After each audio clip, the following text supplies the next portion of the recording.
48 நாள்ல portal hyper tension எடுத்தது sir மட்டும்தான்.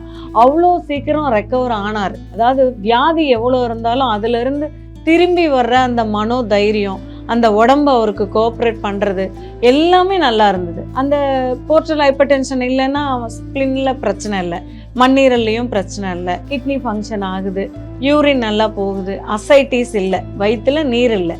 அப்போ வயிற்றுல நீர் இல்லைன்னா கால் வீக்கமும் இல்லை, மஞ்சள் காமால நெல் எல்லாமே கம்ப்ளீட்டாக 48 டேஸில் நாங்கள் ரிப்போர்ட் கொடுத்துட்டோம்.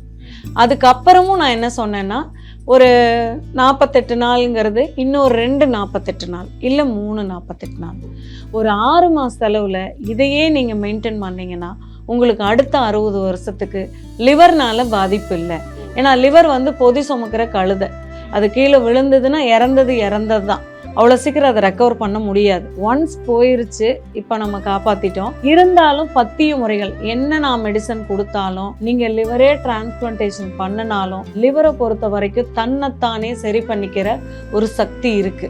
அறுத்து போட்டாலும் வளர்றது நம்ம உடம்புல லிவர் மட்டும்தான். அப்போ கல்லீரல் பார்த்தீங்கன்னா தன்னைத்தானே சரி பண்ணிக்கிறதுக்கு 6 மாதம் எடுத்துக்கும். அது வரைக்கும் இப்போ எப்படி மெயின்டைன் பண்ணீங்களோ, வீட்டை விட்டு வெளியில் போகாமல் நான் இருக்க சொல்லலை, வெளியில் போங்க, டைமுக்கு சாப்பிடுங்க, சரியான தூக்கம், சரி விகித உணவு, அந்த லிவர் சுருங்கினது விரிகிற வரைக்கும் கொஞ்சம் கோஆப்ரேட் பண்ணுங்க. அதனால கொஞ்சம் பத்தியத்தை இருங்க, நைட்டு கரெக்டாக தூங்குங்க, சாப்பிடுங்க.